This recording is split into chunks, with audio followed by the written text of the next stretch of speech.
Hello. So we are here for OFC Semi-Finals.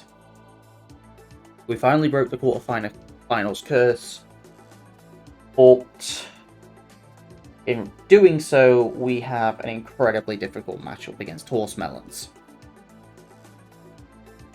This team's took us far. Let's see if we can take it even further. Horse Melons has an incredibly powerful team consisting of Latios, Sizzle, Manaphy, Skeledirge, Namorous, Bloodsire, Terra, Iron Thorns, Whimsicott, Dunsparce, Lowkicks, and Terra Wishcash. The Dunsparce is also Terra. There are a few Pokemon that definitely gave me pause in terms of building, that's for sure. Enamorous is one, just because it can go physical or special. And Gold is not a reliable answer to it because it has Earth Power and Mystical Fire, so it's not like I can pick like a Resist Berry and it works. Like, I can't really count on that. Manaphy has a ton of insanely versatile sets. Latios, if I'm unprepared for, can take over the game. They have really solid defensive pieces between Skeledirge and Clodsire, and even Manaphy can just kind of be a bulky pivot as well as Sizzle. Low kicks can do a ton of damage into a lot of my Pokemon. Whimsicott can be annoying, but I don't really expect it here. Neither do I expect to lower tier Terra Captains in comparison to Iron Thorns. This was probably the hardest Pokemon to prep for because it can sweep. It can easily sweep. And while I do have Sandaconda, trying to find an exact Terra type to beat it was so difficult, it wasn't even funny. Me trying to consider like every Terra type option, in combination to try and find a way to stop Iron Thorns from tearing me a new one was one of the hardest parts of this building process. I think I found a way, but it's still dicey. There's a lot of threats, and so we've got some ways to hopefully handle them. Starting off, we're going to talk about probably our most likely lead. Not lead. This isn't our lead. But this is going to be our Iron Thorns check. I thought I had Thunderous selected, but I didn't because I'm a dummy. We're going with Sandaconda with Terra Dragon with a Yachi Berry. This covers anything I can think of. Because I was thinking, what if because they could be Terra Water, they could be Terra Grass, they could be Terra Ice, and I'm thinking, how is the best way to counter all of those so that because they can break Sandaconda that way. Just with like DD 3 attacks. And I'm like, with a booster attack, what is the best way to deal with that? And so, Dragon with Yachi Berry was the best way I came up with. We've got Stealth Rock, Earthquake and Body Press as our attacks, and then Glare to slow it down. Glare can really slow it down, and hopefully something else can then take it out afterwards. If it's Terra Ice, which is probably the scariest one offensively, because obviously Rock, Electric, Ice is terrifying. Maybe even Ground thrown in there. Ground Electric Ice instead of Rock. But Body Press can do big damage to it. Earthquake will do decent damage into the other typings. I guess not Grass, but like it will do decent damage. Body Press can do decent damage just because we're full Fizz Death. Rocks is there as an option if we've got chance to set them up. It's nice, but I'm not expecting them to. So, but the big thing is Glare, because if we're able to slow it down long enough to whereas something else can come in and take it out, that will be really, really nice.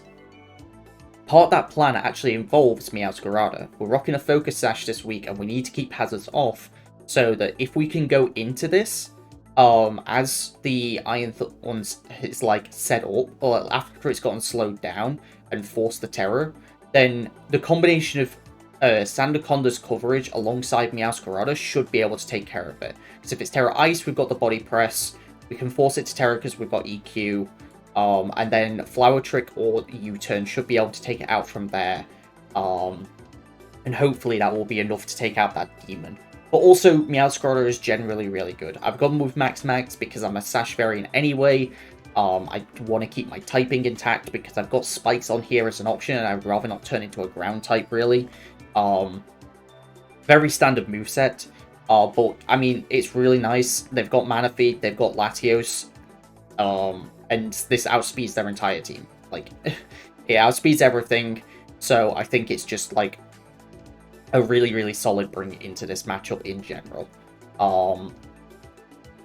There is low kicks, of course, but we have things for that, and they also can bring Scarfers, which is something I'm concerned about, which is why we're going to talk about the lead now, which is Scarf Thunderous. Because it is 111 speed, it outspeeds Scarf Latios, and it outspeeds Scarf Enamorous, which is really, really nice. Thunderbolt, Flash Cannon, Dark Pulse, and U-Turn is the coverage. But it's the moveset. We've got Flash Cannon is for Enamorous, but also like just generally nice to have as an option.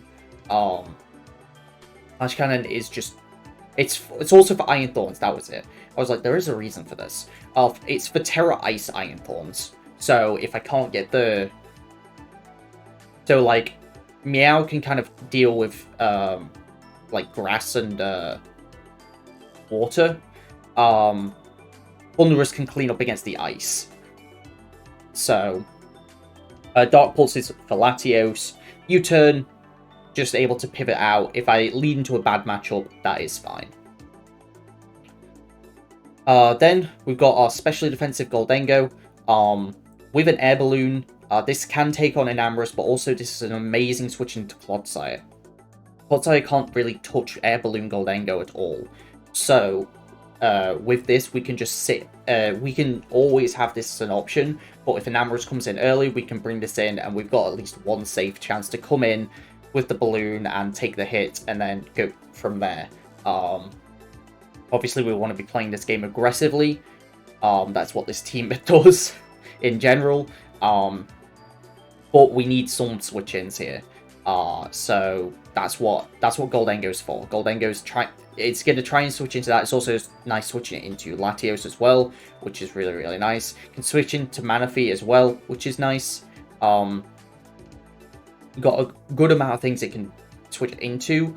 And it's also got the Recover Thunder Waves duo to hopefully slow down some offense as well. Running out the defense, we've got physically defensive Blastoise, which I guess I didn't have an optimal EV spread for. I guess I could have saved 8 EVs. But Surf, Rapid Spin, Yawn, and Flip Turn, I said I needed to keep hazards off, and that's what Blastoise is here to do. Especially T-Spikes. If T-Spikes go up, they can be very, very bad. But also Rocks and Spikes can be very bad. Everything coming out from Clodsire is going to be annoying, because it can run Water Absorb. Then that can be a pain for Blastoise as well. We've got Yawn, Surf, Rapid Spin, and Flip Turn. Yawn is really nice for forcing switches. If they want to, like, that's the main thing I'm going to be trying to do to the Clodsire, because trying to Earthquake or Ice Beam it is going to do, like, it's going to bounce off. Clodsire's so fat. So at least just Yawning it kind of forces it to switch out, and then I can Flip Turn. We've got a little bit of speed, which I think is, like, for, like Adamant Sizzle, maybe? I don't know what the speed is for. I made this team quite a while ago. But yeah, hopefully be able to do some good damage. We've got the physical bulk to take on Clodsire well enough, but also is a great switch into Sizzle as well as low kicks, who is going to be an issue if I don't deal with it properly.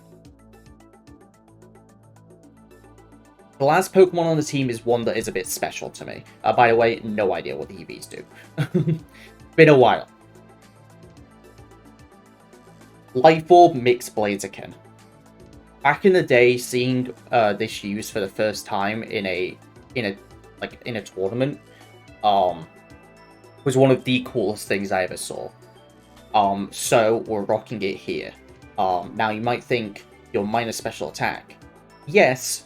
But that doesn't really matter for what we need the Overheat for, because it's mostly there for Ockerberry Sizzle, but also it's really nice for Unaware Clodsire, because if it's Unaware Clodsire, then we can just spam Overheat at it with a Life Orb. On top of that, we're mostly physical otherwise, with Earthquake and Terra Ground as an option. But if Iron Thorns is there, I'm probably going to have to save my Terra for Sandaconda. But Terra Ground gives us an offensive option. Knockoff is great for catching switches into the Skeledirge. Can do a ton of damage into Skeledirge. And there's kind of like, what I'm using this for is to wall break. Because they've got some really annoying defensive pieces, so I just want to use this to wall break. The last move, fighting isn't that great into a lot of Pokemon.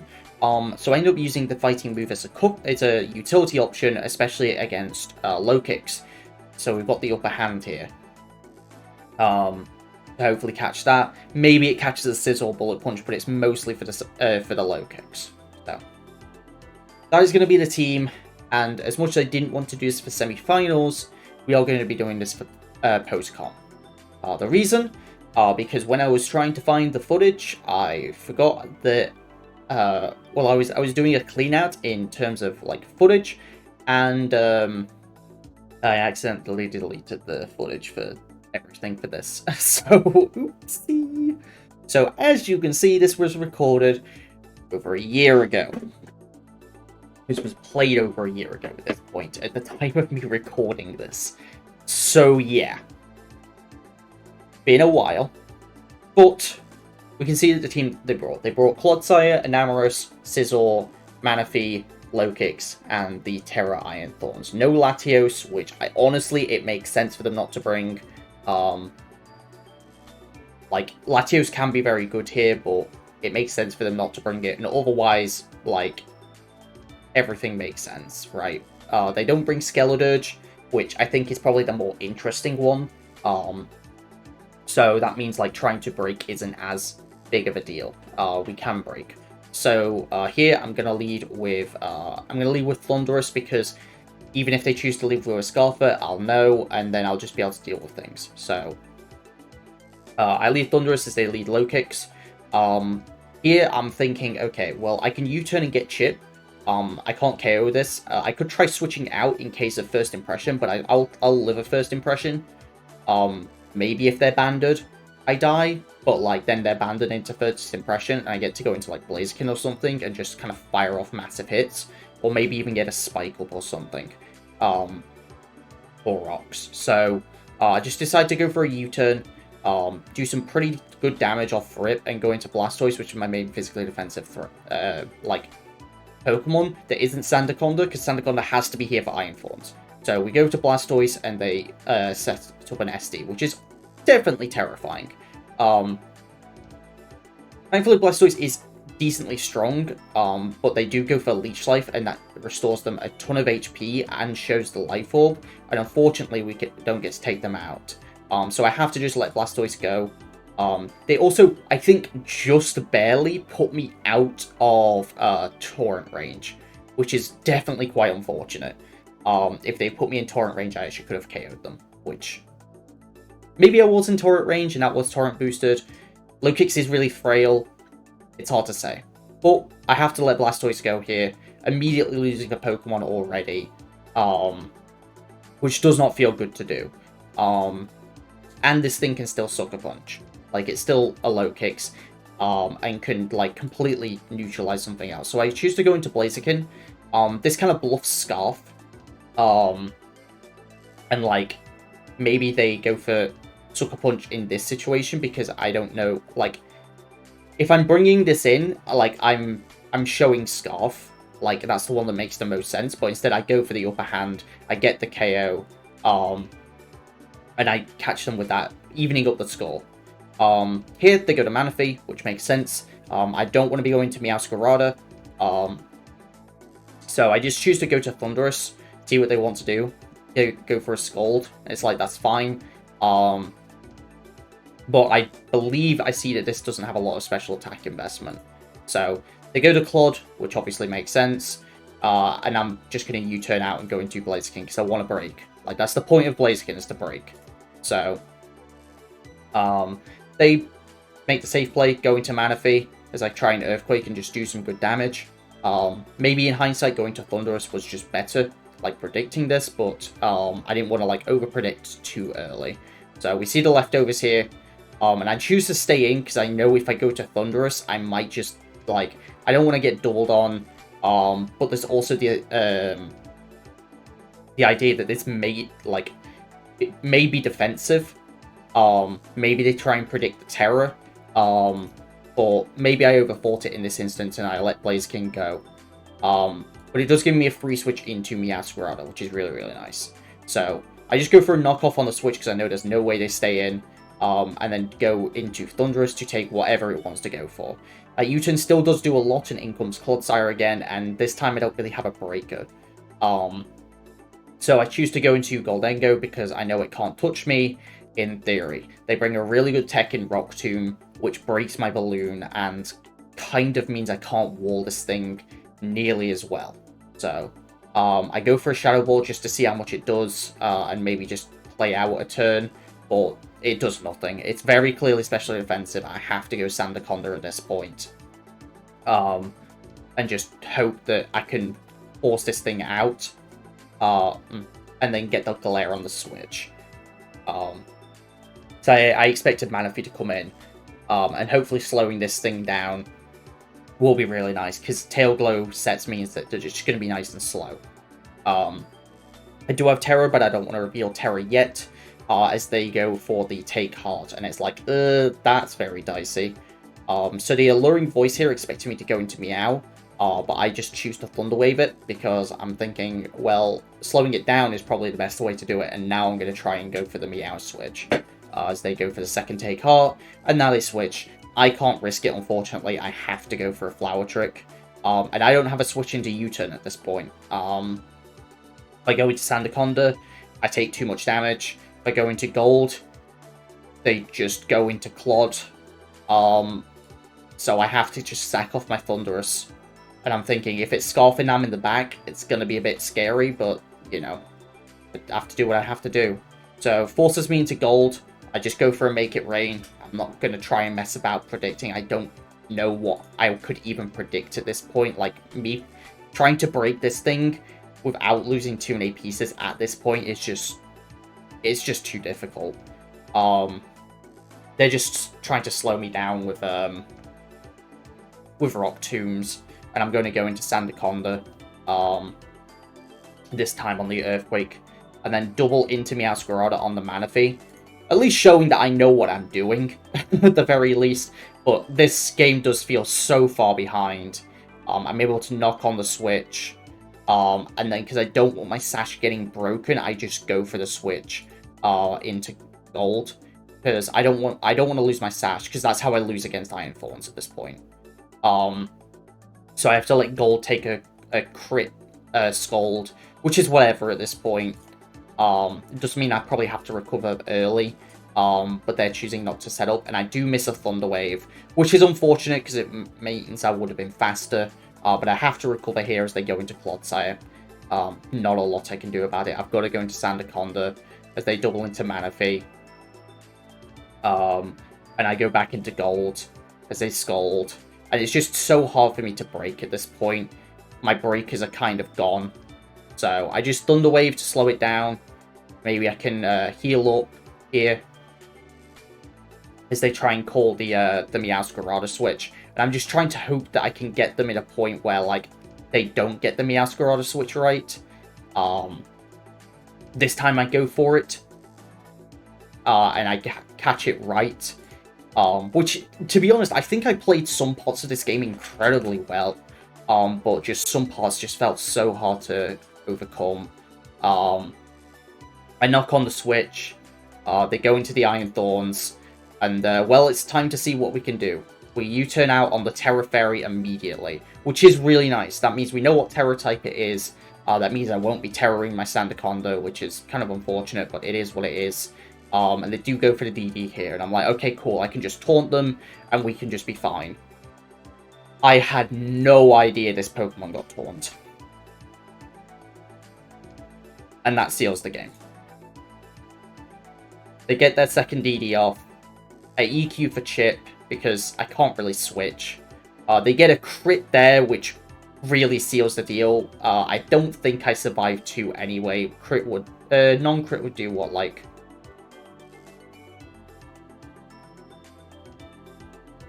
I don't know, like... It would do, I think I would have taken 2. I think I could have taken 2, but it would have been close. But they're faster anyway. It doesn't really matter. As long as I don't get flinched by Rock Slide, I still get to take it out, but then Enamorous just kind of comes in, and I don't really have enough for it. I just have to hope that maybe I can get out of this alive, because, like, I can't win at this point. So, like, there's no way for me to try and win there. So I just knock off just to see their item. They were Expert Belt. They weren't Scarfed anyway. And that will do it. It was GG's. They played and prepped really well. I really felt on the back foot just because of the Iron Thorns. I really did not know how to beat it. And when I finally thought I'd found a way, they found the way to beat it. They prepped really well with the Clodsire. And using Manaphy defensively like that was so difficult for me to break. Just because of how I had to build my team. Like, I've got a Scarf Thunderous in which they've got a Clodsire, and I've got Meowscarada, but, like, I can't, I needed Meowscarada to be safe for the Iron Thorns, so...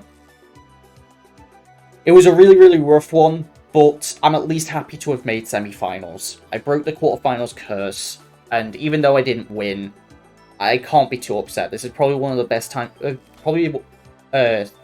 of the best I've played in singles in a very long time, and really gave me inspired confidence to keep going and keep trying with singles. So it was definitely an out there team, which in fact I recorded thoughts on, which you'll see after this. I give my thoughts on the team as a whole. But yeah, sorry I had to do this one post-com. I was pretty down in the moment, I know that for sure. I was pretty down as soon as Blaziken went down, to be honest. Like, I was fine taking the 1-for-1 trade with low kicks, but as soon as Blaziken went down, I felt really down, and I felt really, really out of it at that point, just because that was my main breaker. So, it was a good run. Always happy to play in the OFC. I'll say this now, this will be the last OFC you see for a while, because I did my clean out, because I'm trying to catch up a lot on uploads. I end up not doing Season 12 and Season... Well, I don't have the footage for Season 12 and Season 13, because that's just too much catch up for me to do at this point. I actually want to get on track and actually have things uploaded and ready for new stuff coming out. Yeah. Season 12 and Season 13, which I did play in, are unfortunately lost to the void at this point, unless I want to do a season recap of those. But Season 12, I don't think I played or built especially well, and Season 13 was low tier, which I did better this time in a low tier league, but was not. I think I made semis. I made semis and lost out in semis.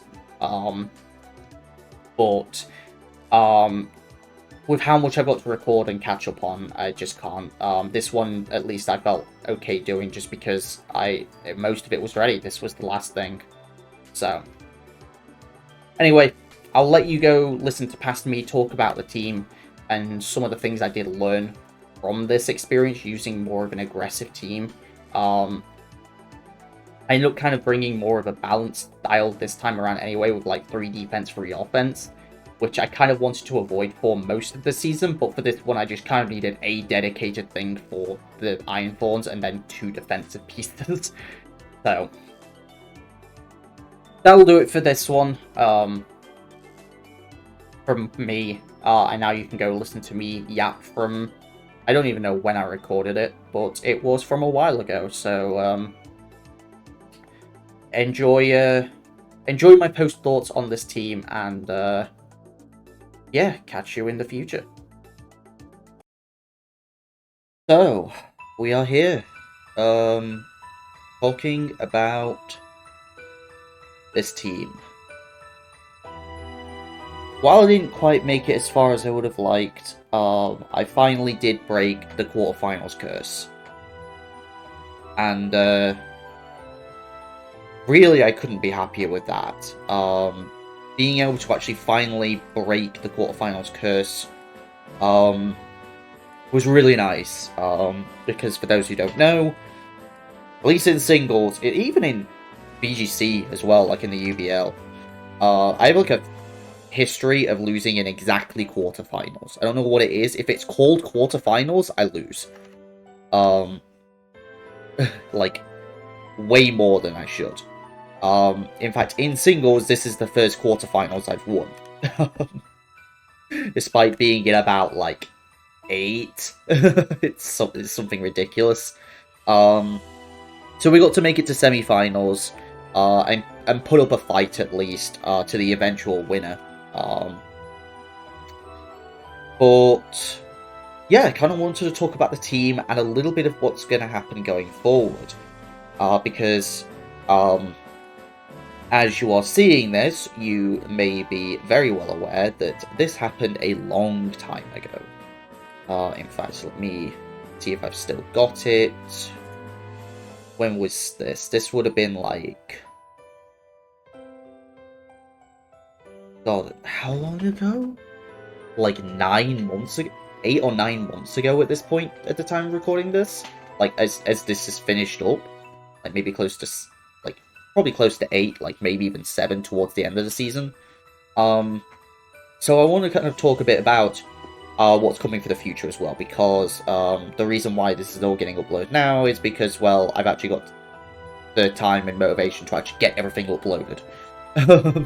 So, we'll start with this team first as well, because while I, you know, played it a long time ago, I still really like this team, and I can kind of remember a lot of how I used it. So, obviously the one Pokemon that only came once was a Weirdeer, which came against the Sand Houndstone team, but even though they didn't bring Houndstone, they had Okidogi, and this was really nice for that, because, like, why would they run Guard Dog into me? So, Weirdeer was actually pretty decent for that matchup. It was like 3 attacks rest that I ran. And it wasn't bad, it really wasn't. I could see myself, like, if I want another low-tier normal type, it could work. It doesn't, it's like, the low-tier normal types, you kind of want them to help check things like Dragapult, and Weirdeer doesn't do that because it gets U-turned on and it takes like 40 min, like, even if you're Fizz Def. So it kind of doesn't work for that, but it worked for some other things. So, yeah, Weirdeer, could see myself drafting it again. Maybe if it could Terror. I could definitely see myself liking Weirdeer with Terror. Just because then, like, defensive calm mindsets, or like setup sets with Psyshield Bash are more enticing at that point. Other than that, I don't really remember who was used least, and I'm not gonna check, like, off for it because I don't want to spoil other things coming up. I guess I can open a third showdown tab and have a quick look. My guess would be Rabombi. That's my guess. Where's that next draft?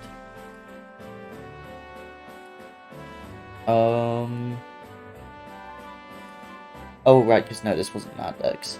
I guess spoilers for the future, we did some Nadex drafts. But you'll get to see that in a little bit. Let's see, I'm guessing it's Rabombi. Yeah, looks like Rabombi. Rabombi and Blaziken are both pretty close, I think.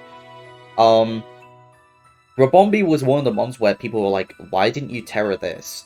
And I'm really glad I didn't, because I think the pressure was taken off of Rabombi.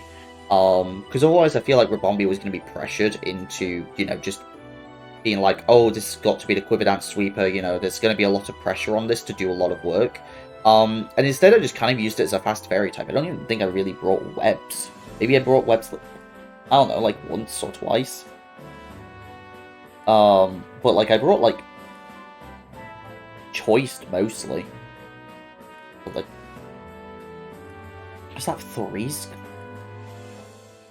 I think every time I brought it was choiced. I think all but one was Scarf, and the other one was Specs. So, I literally didn't I think I ran webs on one of the Scarf sets. Just because, like, I didn't really have a better option. No, I didn't even run webs. I just ran Trick U-Turn. Like, I didn't run webs. I didn't run Quiver Dance. I just ran Specs, and more notably Scarf. And it's kind of one of the things that really taught me about this, not just this team, but in general, was how important fast speed was. This was like the first time where I was like confidently drafting fast Pokemon and being like, I am going to use these in battles. And it really opened my eyes to how important having some fast Pokemon can be. So I'm like, speed, whatever, I can just bulk out. But no, having fast speed options is really nice. Especially when you can Choice Scarf them, and then you can guarantee have the fastest Pokemon in the matchup.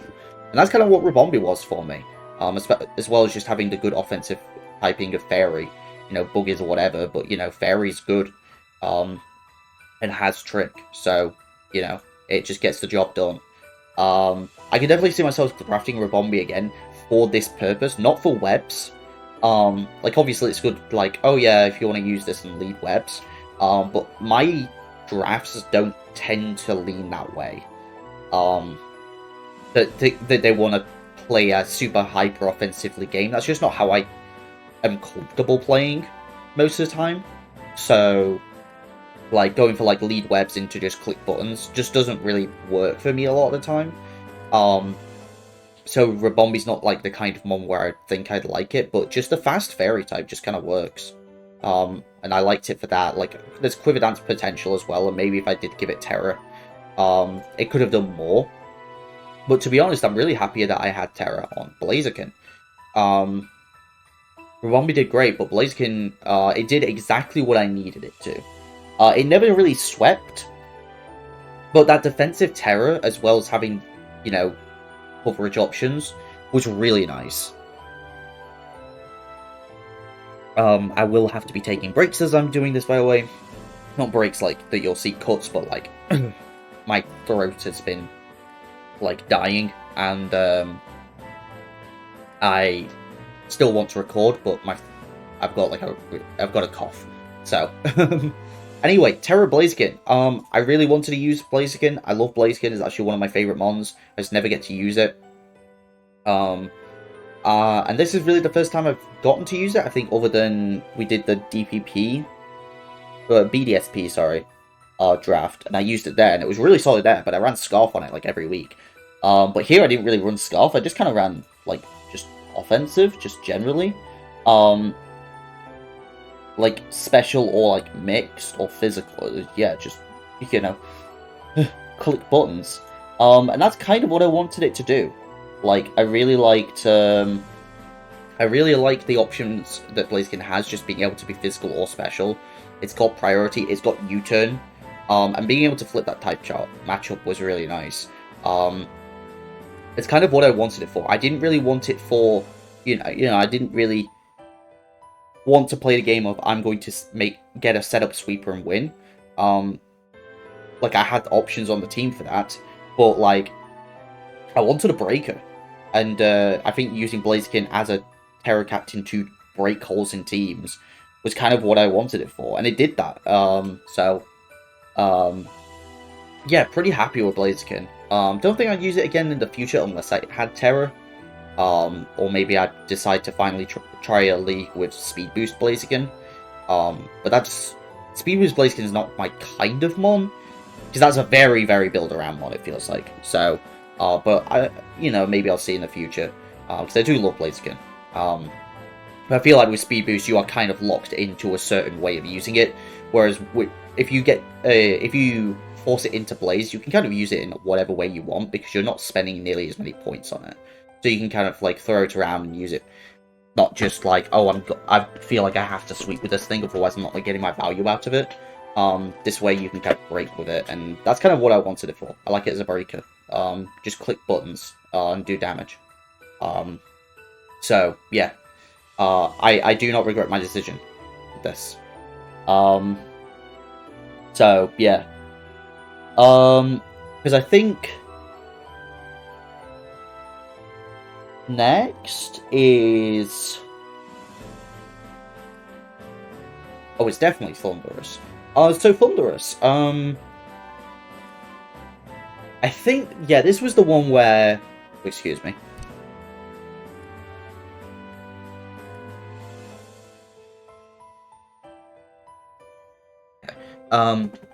This was the one where, I was like, okay, I want an electric flying type, but Thunderous Incarnate's kind of my last choice. Like, I don't really want Thunderous Incarnate, but, you know, it's there as an option. Like, it's still fine. But, I ended up liking it. I ended up liking it a decent amount. I actually didn't bring it as much as I thought. Like, it was about the same as Blaziken. Yeah. Even less, actually. But, I ended up liking it. Just, fast electric types are always great. But the utility that this one offers is, you know, something else. Though I didn't really get to use it in this league. I kind of just use it as an offensive electric type, which is great. Don't get me wrong, it's great at doing that. But I think the pressure that, you know, Prankster Taunt, Prankster Thunderwave kind of puts on teams is kind of annoying. So yeah, I think Thunderous is just solid. I think Thunderous is just not a bad option for a team, especially because, like, one of the hardest things to get right about a team is not having, like, a million things weak to ground. So when your electric type is immune, it's just a really big help. When you're, like, you want to draft, like, a bunch of different mons, but, like, so many mons are weak to ground. Like, this team had, like, what? I think this team had 3 ground weeks? Yeah, it had 3 ground weeks, and then the 2 resists and immunity. But, like, ground hits so many types, and especially types that you want. It's just so annoying, because, like, you want steel types, you want electric types, you kind of want a fire type, you want a grounded poison type for toxic spikes, so that's 4, and then, like, sometimes you end up with a rock type, so that's 5, and you're just like, how do I cover all this? So finding ways to alleviate that is really nice. So yeah, really excited, like, really happy with Thunderous. I think for this team, Thunderous Therian would have been better, but using this has definitely opened my eyes to the Thunderouses in the future, which is something that is really nice. Though the speed tier definitely helped, because while there wasn't really anything between, like, Bax and this, I think it forced a lot more things to go, like, jolly and timid, just because of Thunderous, so... Which is really nice, because then I've got, like, the Meowscarada and the Rabombi afterwards. But yeah, after that, like, I think, like, most of the other Pokemon came, like, a lot of weeks. Like, Blaziken, Rabombi, Thunderous, Weirdeer were kind of, like, the lesser used ones. I guess other than Bax over here, Bax was actually probably the least used next, because it only came to 4 matches as well. Yeah, same as Thunderous. Because Blaziken came to 5, Rabombi came to 5. So yeah, did those kind of out of order. I really want to use Bax again. I remember thinking, but you barely used it, and it was like 17 points. Yeah, but Bax is scary. And the times I used it, I think, were interesting. Not, like, necessarily, like, standard ways. Because, like, I mean, 2 of them were DD sets with resist berries. Which I don't think worked either time. But the 2 times in which I ran the bulkiest Soulfest variants, was really solid. It's a really good bulky mon just to kind of pressure damage with. Yeah, I am a fan of Bax, honestly. Just kind of that role of just pressuring things. Because this combined with Blaziken was, like, really good offensive pressure. As well as Bax being a really nice, like, burn sponge. Just because, like, some Pokemon just couldn't switch into burns well. And it's like, well, this is a great burn sponge. Like, fire-type sponge in general, which is nice. Because I've got, like, Goldengo and Meowscarada. And, the Blastoise we had didn't always want to be pivoting in. So, yeah. I actually really liked Bax. I think if I have a team that can support Bax again, I would like to use it. I wish I kind of got to use, like, choice sets with it. But, yeah, I don't... No, Loaded Dice Scale Shot was definitely still a thing at this point. Loaded Dice Scale Shot has been a thing for ages. So, yeah, maybe, if I get a chance to do that, like, SD Loaded Dice Scale Shot, maybe on, like, a team with, like, a Slowking or something, where you can, like, chilly reception into Bax and give it that defense boost to have it in easier time setting up. I think that'd be cool to try that out, like, that kind of concept of a team. But otherwise, I was not impressed by setup, but really impressed with just general bulk, because, like I invested a decent amount into attack just to make sure that it was doing damage. But it doesn't need max attack, because, like, you know, like, what an avalanche. Like, you put it in, you know, 8 EVs, and this is, like, adamant base 100 attack. You give it adamant on top of that, and it's, like, what, like... So, adamant 12 is the same as a base, an adamant 115 attack mon. It's just so strong. And then you can just do whatever the heck you want with, like, the rest of the EVs. And just do random stuff and just make it annoying to kill while outputting really annoying damage. So, just because of that type combination as well as the ground earthquakes as well. So, really like Bax. I want to give it another go at Stummer Point, but we'll have to see if the team arises for it, because, yeah, one thing really nice as well is, like, it's not like Bax is, in the time since, Bax has still not been a super popular Pokemon. So I think Bax is one of those Pokemon that can definitely stick around, and I could just kind of pick it up towards the end of a draft if I think the team kind of fits it. So, yeah.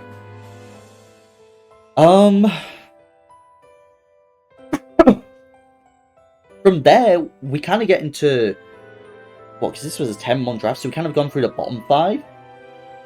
Then we get to the top 5, and I'm gonna be honest, the top 5, they kind of cooked. They really cooked. I'm gonna pause this music, because I want different music.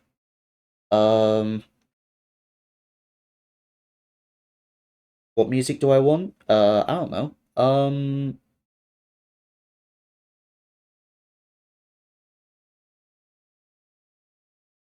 Like, I'm just gonna pause it. I'll be right back. Alright, I found music to talk about these next couple Pokemon, because like, these 5 actually on screen were, like, solid, and certainly some of these are kind of based the draft around, like, Terra Blaziken. But, some of these other 5 really showed up. So I think in order, it goes Glim. It goes Glim for sure. Glim impressed me so much because I didn't use it as a sash lead, I think, ever. And I'm so happy I didn't. The closest, I think, was Kustab. Because I'm just, like, looking through the teams. I think the closest I did was Kustab. That was it. The closest I did was Kustab. Otherwise, it was just offensive. It was offensive, it was Expert Belt, it was Scarf. And it had hazards sometimes, but it didn't always. Yeah, this mod really impressed me with its offensive potential. And I didn't even run Meteor Beam. Like I say, it was Assault Vest, it was Expert Belt, and it was Scarf, and the one Indoor Kustab Berry set. which I think I did lead. I think that's the one time I led it. But otherwise I ran pretty offensive sets with it. Like, I didn't really mess about with, like, trying to just use it as a lead often. And I'm really glad for that. I kind of wish I got to use Meteor Beam, but, like, the opportunity never seemed to arise. I think identifying when a Pokemon can be a win condition is kind of tough for me. So, I think that's why I can't really do, like, sweeps in singles, really. It's really tough. Like, sometimes I can, and sometimes it's just a bit difficult for me to identify when a sweep is, like, looks really good to bring to a match. So, but just being able to offensively break with this Pokemon's great offensive typing. Granted, it was a Pokemon that I had to go and look through every single Pokemon on my opponent's team and see, do you have a ground move? Which a lot do, turns out. But for the Pokemon that didn't, and it was able to kind of check those, it was really good against a lot of fairies. Just because not a lot of fairies actually get ground type moves, which is great. And just does really good offensive pressuring. While just being something that your opponent has to constantly think about. Like, your opponent's got to bring removal into Glim. Like, into a Glim team, especially if they don't have a ground or poison type. They have to bring, like, removal, because otherwise they're just gonna... Or, like, they have to out-offense you. Which was definitely something that the team could struggle with, but, like, with Pokemon like, you know, Meowscarada and Goldengo and, some defensive pieces, but also some of the offensive priority the team had, as well as, like, the threat of Thundurus, I think, was kind of difficult for some teams to get through, which was really nice. I never dual screened with this thing, which is something I never really thought about, but again, screens isn't really my style of, like, offense, so that's probably why, but I could see myself doing it. I don't even think I ran Mortal Spin on this. So, just because I wanted to click buttons, like I saw 130 special attack and I went, ooh! So, yeah, really happy with Glim. I actually would really like to draft this again, to be honest. I'd love to draft Glim again. On a team that can support it. I don't want to necessarily draft a hyper-offensive team and just be like Glim offense. I want to be able. I want Glim to be able to be the offense, but you know, other Pokemon have to be able to pick up the slack in other departments. One of the Pokemon that kind of did that was Sandaconda. I brought Sandaconda, like, what was that, 7 times? Yeah, 7 times. Now, I don't remember the game super well, so I don't know how many times I actually terrored it, but I definitely remember I terrored it a decent amount. Yeah, like what? I'm just going through Terra Water, week 3, Terra Fairy, week 4. I remember that one. That was the game where we lost to Iron Thorns, I think. Terra Fairy for week 5, Terra Fairy for week 6. Though I'm not looking at how many of these actually had Blaziken on them as well. Terra Fire for week 7, I think I remember that one. Terra Dragon for quarterfinals, which I think was just a mix-up because I ran Terra Water against Neon Umbreon in week 3. I ran Terra Dragon to mix it up then. And then Terra Dragon in semis as well, so... Yeah, just really nice to flip this thing's defensive typing. It's bulky, it does reasonable damage. Glare's super annoying for a lot of teams. Especially when this team isn't fast. Like, it's got fast Pokemon, but it's not super fast. The first of Glare can really shut some things down. And it was a secondary rocker, which means Glim didn't have to do it all the time. But I don't think Glim really ever did it. Other than, like, week 1, I think. Yeah, it was week 1 that Glim did rocking, and I think every other time it was Sandaconda. Just because Sandaconda was, like, reliable at coming in and clicking rocks pretty safely. Which was really, really nice. It was a really nice luxury to have. For a budget ground type, it did its job really well, and, like, it terrored a good amount of the time, and was that defensive check, which is really nice. Yeah, Sandaconda put in a shift for us, so cannot complain at Sandaconda. would happily draft Sandaconda again, the lower tier ground type. I never swept with it. I was always kind of, I think I brought Coil like once, and I was like, this could be a Coil like angle of just like winning the game with this, especially with Terror. But it never kind of worked out. I think again that's a me thing. I kind of like to play just bulky offense, kind of trade blows, and outlast people. That's kind of how I play the game for the most part. I think adapting is very difficult for me. Mostly because I'm not a good enough player to adapt to different playstyles and have them work as well. So, I think that's my issue. Probably just something I should try to do more, but we'll see. We'll see how that goes. But yeah, really happy with Sandaconda. Would happily draft it again. Similar, kind of on a completely different note, despite Blastoise, I think, coming to all but one game, this was not the Pokemon I was expecting it to be. Granted, I think I drafted this with no intention of Shell Smashing with it. God, but these coughs are killing me. I had no intention of Shell Smashing with Blastoise, and I think this was the second Pokemon that people were shocked that I didn't Terror. It's like, of course you Terror Blastoise, because you can Shell Smash Sweep with it. But instead used it as a bulky Water type. For like the entire season, it was just a bulky Water type. And I'm gonna say this now. How and why I got away with running Physical on like 75%. Oh, I did run Shell Smash once. Did I win with it? I don't remember. It was ages ago. It was week 6. Amount of times I ran Physical is kind of shocking. Like, weirdly shocking. But it was just a bulky defensive pivot. I kind of like my Water types to have recovery, but I was like, I kind of don't have an option. I wanted another spinner, so Glim didn't have to do it, and that's kind of why it came to, like, almost every game. Because, like, it was the spinner. It was the spinner, it ran Aqua Jet frighteningly often. Like, unreasonably so.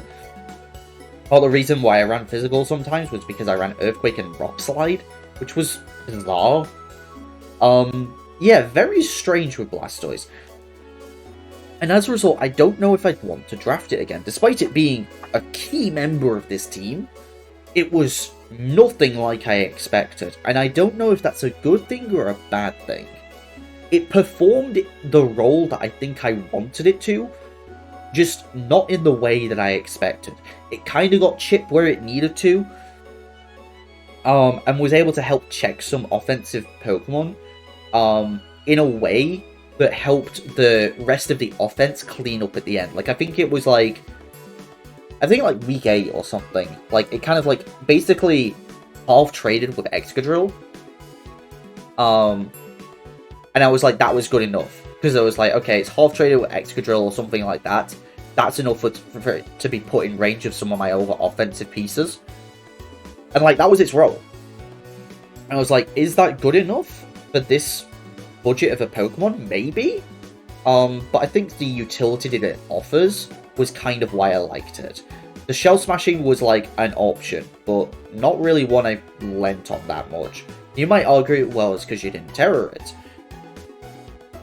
I did not want to Terror Blastoise and put the pressure of Shell Smashing on this Pokemon, and I'm glad I didn't. I'm glad the Terrors were where they were, because instead of them being on setup Pokemon that I feel like I've got to rely on to win the game and invest the Terror into, instead I was playing the game in a way that let me just play a bulky offense, take trades, and win games where I am in control, rather than having to rely on setup that I may have had a miscalculation for. So, yeah, that is Blastoise. It's a strange one. I don't know if I'd draft it again. I think I would. Like, a Water type with a removal is insane. But I think depending on the team would very much depend on how I used it. So, yeah. Very strange one with Blastoise. Because the thing was, I love Mega Blastoise. But that's because of the offensive pressure that it kind of puts on. Whereas regular Blastoise doesn't have that. It kind of just leans more into its bulk. And so I kind of didn't really rely on its offense that much. I kind of used it more defensively. So, I don't know. Blastoise is kind of a weird one. Where I liked it, and it was absolutely one of the reasons why I got as far as I did. I can't argue with that. But, yeah, it's a strange one, I think, with Blastoise. Probably the strangest Pokemon I use, despite it being Blastoise. Like, I think I'm not the first person to like, have this experience with Blastoise, even this generation, where you go, oh, yeah, you know, it can be a bulky War type, or maybe it'll Shout Smash Sweep, and then it's like, it's strange. It's a very strange Pokemon this generation. So. But then we get to the top two. The top two Pokemon that I kind of based the draft around, even though one of the Pokemon I didn't want originally. Or was probably the Pokemon that I realized I wanted the speed. That, like, I learned how good speed was. And that is Meowscarada. This Pokemon, I have never liked a Pokemon more. Oh my god, my headphones have come out, because my stupid headphone wire is the worst thing on the planet. Yeah, stuck on my chest constantly.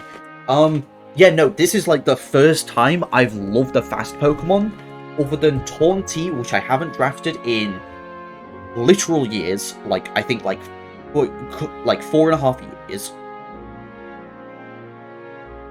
And Dragon Ball. This is the first fast Pokemon that's clicked with me. And you know why? Because it has one move, and one move only. U-turn. I think sticking me with a fast Pokemon and then just kind of having it stuck there feels the worst. But because it can U-turn, and those U-turns are strong because of Protean, it worked. It really worked for me. It wasn't the most used Pokemon on the team, god no.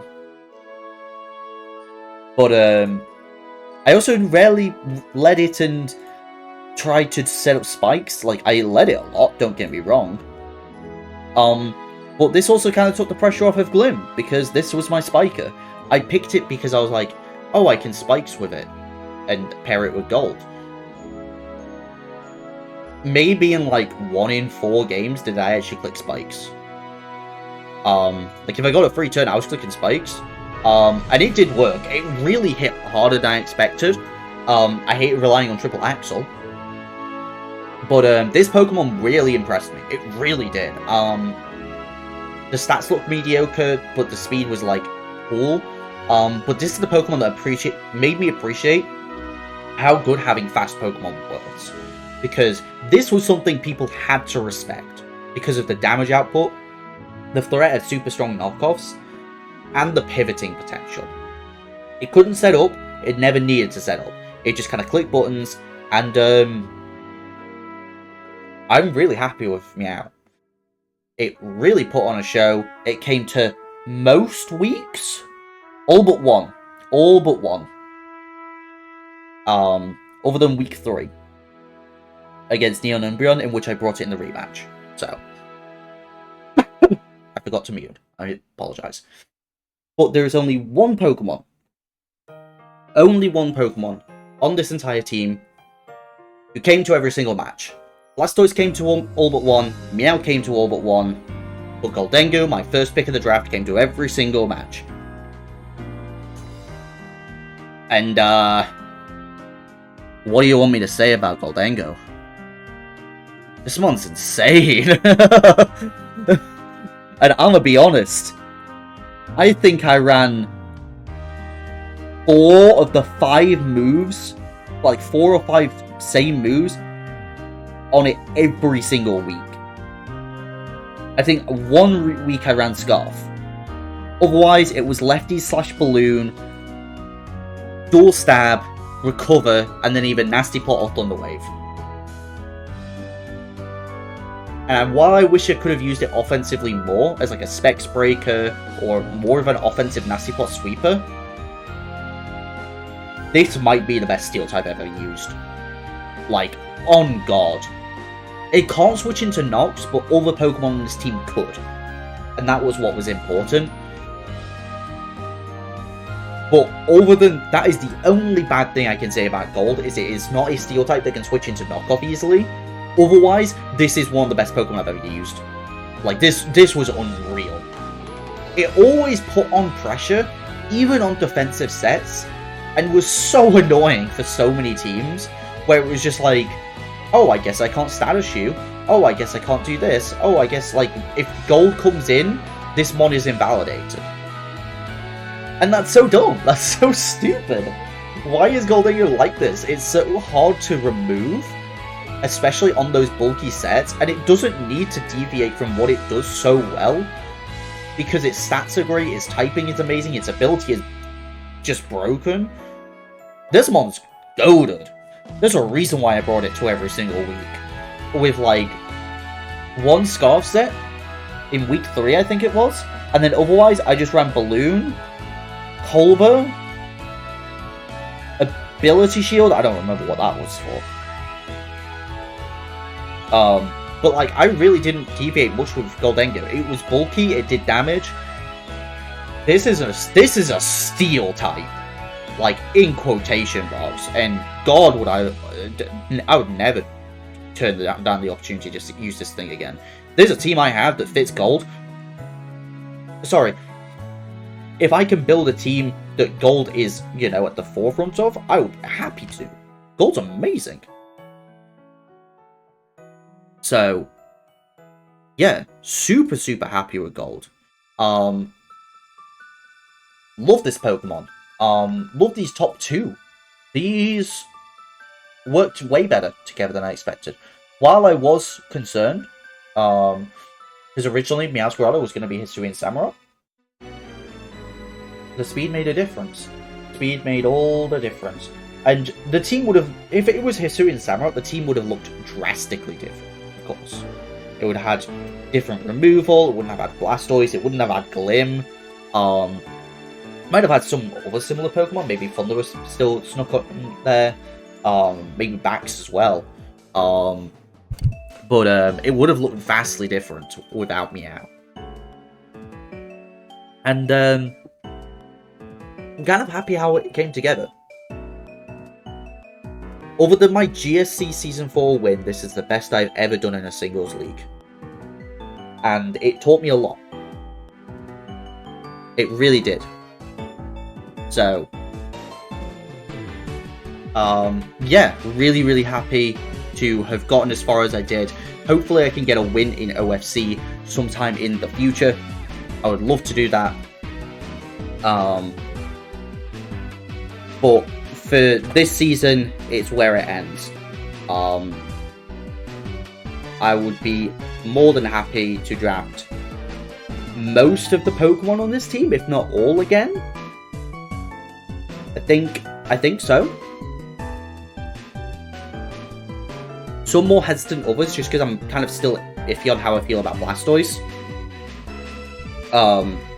Thundurus, happy to draft it again. I suppose I'll spoil it now. In a future league, I do draft Thundurus again. But you'll have to wait and see which one that is. Ribombee I kind of liked. Blaziken I liked. Bax I really liked. Just kind of wish I got to use it more soon. Blaziken and Ribombee. Weird here, I can see myself drafting again. But like Glim, Meow, Gold, Apps, and Sandaconda. All 4 of these Pokemon, happily. Like, no questions asked. Like, you don't even need to, like, to convince me. To try and use these Pokemon again. I happily would do so. Really cool Pokemon. So, yeah, that's kind of the bolt. That's kind of like everything to say about this team. It did wonders to get me my second best ever finish. I'd love to win a season of OFC in the future, but for now, you know, top 4 is where I'll take it. You know, we'll go from there.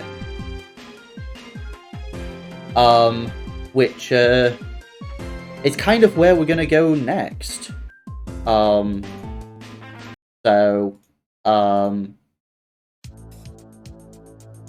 Yeah. Because in this video, I'm going to do a small recap as well of my experience with Season 12 of OFC. I'm not going to upload the whole thing, but this is the team that I ended up using. The reason why I'm not going to upload it is for twofold. One, half the matches haven't even got any recordings for them, and I have to do them all post-com. And the ones that I do, I'm really salty in. I apologize, but when I lost a lot of games to hacks. A lot of them were also my fault, but also some of them were really bad hacks. There were a few too many crits that happened this season.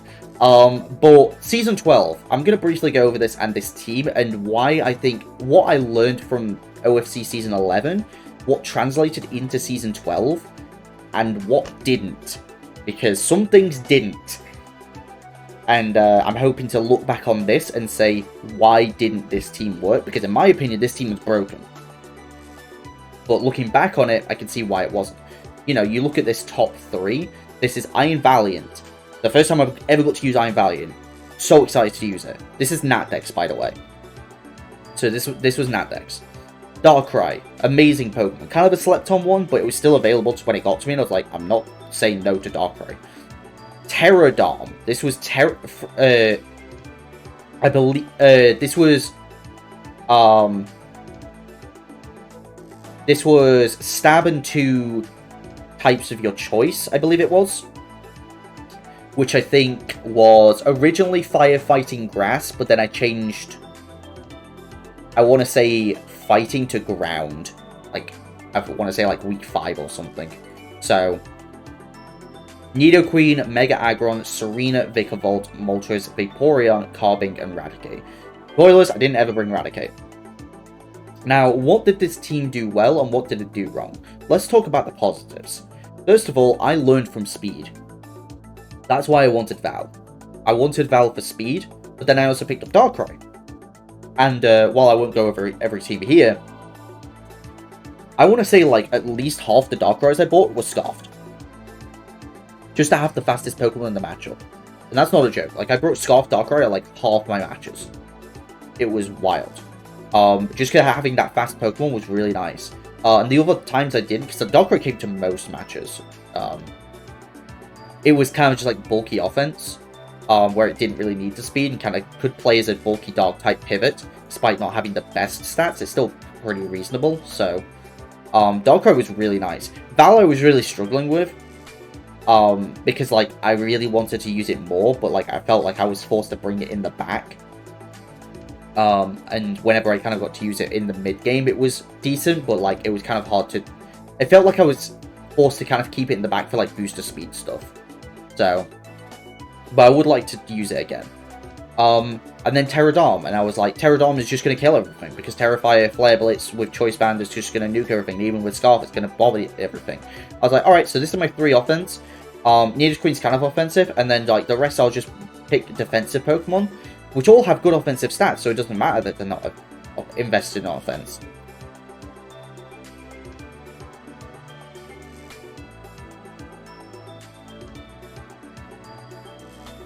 That is where I made my mistake.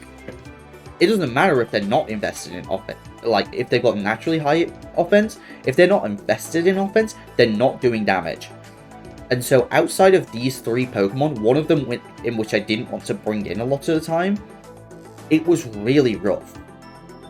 So instead I was kind of trying to use these defensive pivoting pieces, which weren't really making that much progress, and kind of opening me up to those hacksy situations, like getting crit, like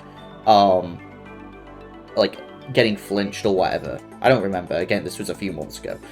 But I ended up with the season 3 and 5. Like, I had I think, like, the tiniest chance to make playoffs, like, going into the final week, and then I lost 5-0. I think what this team taught me, again, like, speed is great, and I think the speed really was helpful. But there was that big gap in speed, and especially when it's like, oh yeah, it's like Moltres Well, there's like Dom, but then it goes into Val, who you've got to think about beating booster speed anyway in Darkrai. So there's a ton of mons that just kind of did not care about speed. Excuse me. As a result, this team just really didn't do it. It did not perform nearly as well as I was hoping. In fact, Carbink was a Pokemon I ended up bringing a lot more. I think, like, I brought Carbink 3 times, and I was like, maybe I'll bring Carbink. Carbink was the same. This was a Terra Captain. I think it was Fairy, Water, and Steel, I want to say. But yeah, like, looking at the teams that I brought, like, Darkrai came to, like, all but one. Mega Aggron came to all but one, but Mega Aggron was a liability, like, half the time. Because it would just kind of sit there and be, like, a doofus. It was a good doofus, don't get me wrong, and would work better on a team that was designed to play slow. And this is the team that wants to play slow, to, you know, get in these big offensive pieces. But, like, it doesn't pressure anything. The Season 11 team kind of had pressure from a lot of different angles, where, like, you look and you go, Goldengo, that can be offensive. Meowscarada, that's offensive. Glim, if you're not leading it, it's offensive. People had to worry about Shell Smash Blastoise, but, I mean, I never used it. And I think people caught on to that. But, like, Thundurus is offensive. Rabombi's offensive. Like, even if you're not just using it as a Weather, you've still got a Fear Quiver Dance. Blaziken's offensive, Bax is offensive. These are Pokemon that hit.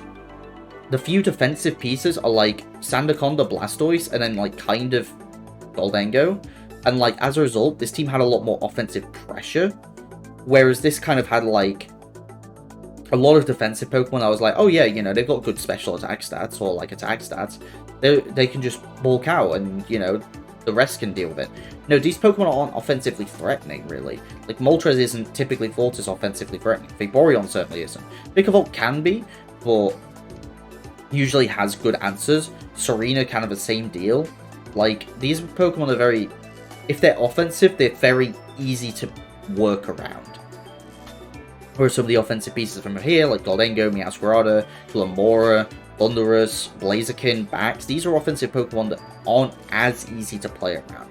It was also Natdex is a lot higher of a power format, for sure. So that also could be it as well. But I think, like, my issue was I was just struggling to get teams that would pressure. Like, I mean, I'm just looking through some of the teams that I brought. But, like, I was trying to bring offensive teams, but also make sure I've got checks to the 1,000,000 things that people had, because, like, it's Natdex, it's the Wild West out there. And I couldn't do that. I couldn't pick both. So trying to find that balance was, like, impossible. I couldn't really play a balanced team with this, and have it work. So, in, like, an old school style of balance, where you're just like, okay, here's my offensive pieces, here's my defensive pieces. It just doesn't work like that. So, I think I kind of had to play it a bit differently, or just, like, try and draft some different Pokemon. So, like, I think Vaporeon... I think if Vaporeon and Mega Aggron were different pieces, like, I could see that working a bit better. Like, if Mega Aggron was dropped and I got, like, Gold, and then, like, I got, like, a different Water type, that would work probably a bit better. Heck, even if Nidoqueen was Nidoking, I could have seen that working better, because, like, Nidoqueen, like, it was mostly bulky offensive whenever I brought it. So, but maybe that speed would have been really nice as well. It's kind of hard to say. Either way, I definitely learned from this, where you can't just... You can pick 3 super, like, in theory, broken Pokemon, and then kind of support it, but you got to support it well. This was not a team that supported it well. This was just like, oh, these are good stuff mons that can kind of play bulky roles and whatever. No, that doesn't work. Like, you need, like, actual support mons. Like, if I was gonna do this, like, I should have had, like, a dual screener. Like, the last week of the season, I brought dual screens. In Carving. And I think a dual screener would have actually benefited this team a lot. And then I play it more aggressively. You know, I've got webs. With, like, Nidoqueen and Darm. You know, maybe keep the removal. But, like, at that point, maybe I get rid of Moltres. Maybe just play it differently. Play it more aggressive. Because, like, offense is the best way to play in this generation. Especially with Terra. So, like, this was a team where I was like, okay, yeah, I've just got 3 offensive pieces and the rest can be defensive. And that doesn't work.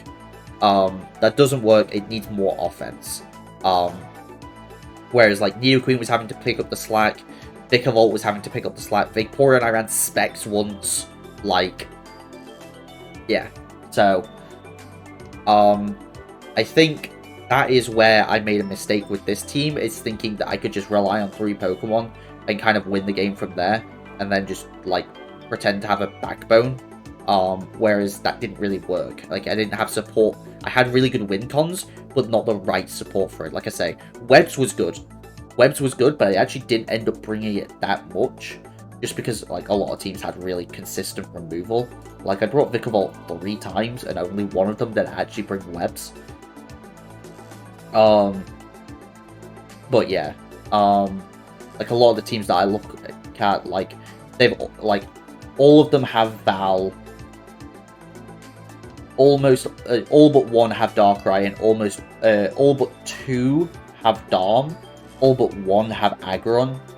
Like, I was kind of forced into, other than Nidoqueen, these kind of top 4, like, pretty frequently, and it just kind of was like, oh yeah, sure, I'll just fill out the last 2. But they don't really work in this way. So it's kind of hard for me to put into words, but, like, seeing how more draft has been played out, and kind of seeing how to play teams that are centralized around top-end super offensive threats, has kind of made me realize that this team could have worked in theory, but it didn't have the right pieces. Like I say, dual screens would have been a big one. Grimmsnarl would have been a bit of a weird one, just because I've already got Darkrai. Klefki, I think, could have worked. Even with Val, I think Klefki could have worked. Klefki would have been better than Mega Aggron, for sure. But, like, dual screen spikes, like, that would have been amazing with these guys. Yeah, like, Klefki would have been insane. And then just kind of play more aggressively while still having a couple of defensive backbones. Like, I think having, like, obviously Vikavolt can be a defensive backbone. At that point, like, Moltres and Vaporeon kind of make sense. And maybe even Serena if I want to play, like, a game with removal. But yeah, yeah. I kind of have learned from this, and the future seasons of singles will hopefully continue to evolve and learn from these mistakes. I think it's just because I had so much success with some bulky teams that I was like, oh yeah, you know, I could just bulk out and do whatever. But no, the metagame's changed. Terror is a thing. Things hurt. Pokemon hurt. So, yeah. That is going to do it. I've rambled on for long enough, and this video, especially with semi-finals, team builder and battle in it, is already going to be super long. So I will let you guys head off at this point. Thank you very much for watching, and yeah, look forward for all the future content. So I will be putting it up. I've been mass recording, trying to get everything done. And hopefully get you guys caught all up to date with all the Win the Gaming content. So, I'll see you guys next time. The more draft stuff. I don't know what will be going up after this. Probably one of the seasons of UBL. We'll see. See you guys then. Peace.